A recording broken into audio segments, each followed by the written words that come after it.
So as we work our way through the Majestic-Class battleships, we've now come to the HMS Jupiter, one with a rather unique story, so let's just jump right in.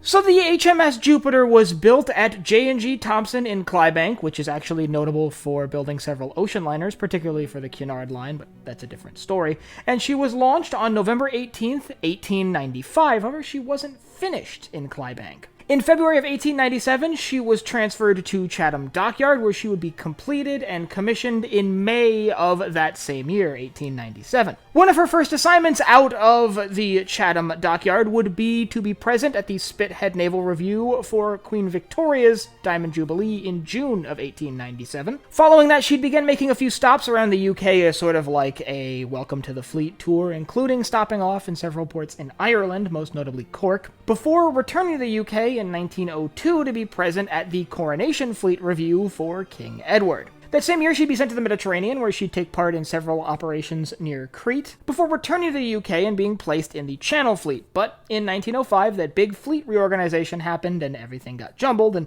like many of the ships in the Channel Fleet, she was now in the Atlantic Fleet. However, she wasn't there for long, because in August of that same year, August 1905, she was moved to the Portsmouth Reserve Fleet, as she was already starting to show her age.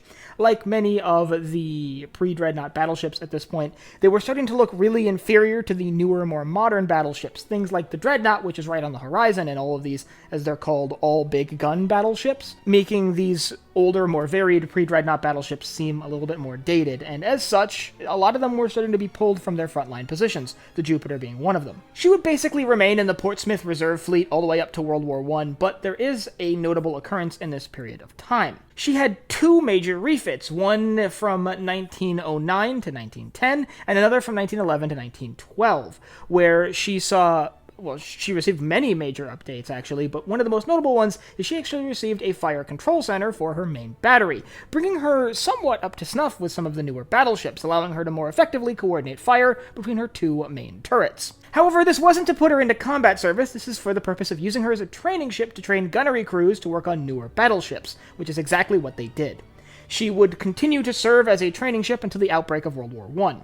With the outbreak of World War I, however, a lot of ships that weren't frontline ships found themselves in frontline service, and like many of her sisters, she was moved to the 7th Battle Squadron and placed in the Channel Fleet to protect British forces making their way over to France to fight on the Western Front. However, in October of 1914, she was reassigned along with her sister, the Majestic, to be guard ships on the Nore, before being moved in November of that same year to Humber with several of her sisters, and then finally making her way down to the Tyne, where she would sit as a guard ship for a little while longer. However, in early 1915, February 1915, the icebreaker that was used to maintain naval routes to Russia was taken down for maintenance, and so the Jupiter was pulled into service as an icebreaker, keeping ports open in northern Russia. In fact, she was one of the first vessels to visit, and I'm gonna mispronounce this, Arkhangelsk in Russia, during the winter, one of the first icebreaking vessels to actually be able to make it into that port. It's worth noting that in the act of icebreaking, her bow was significantly damaged. She wasn't actually built for this purpose, but being a battleship, she was really sturdy, so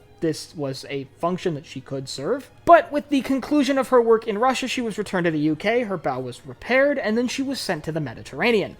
Unlike a lot of other ships in the Mediterranean in 1915, which were preparing or participating in the Gallipoli campaign, she was actually sent to the Suez Canal to protect the Suez Canal against any German incursions, where she took up the role as a guard ship again. She would actually serve as a guard ship in several ports, including most notably Malta. However, through this whole time, her home port was considered to be Port Said in Egypt. In 1916, she was pulled from the Mediterranean and brought back to the UK, where her crew were transitioned over to anti-submarine vessels as the U-boat threat was getting more and more intense. She would ultimately sit out the rest of the war in Devonport, filling out a few roles from accommodation vessel to as a home for soldiers moving through Devonport, to occasionally being sent out on light patrols to patrol the area around the port, but for the most part, she didn't do much traveling for the rest of the war. But with the war over, in April 1919, she was actually the first Majestic-Class battleship to be listed for scrapping, and she was sold for scrap the following year, being scrapped in 1920. That ends the story of the HMS Jupiter, which had a very interesting career and served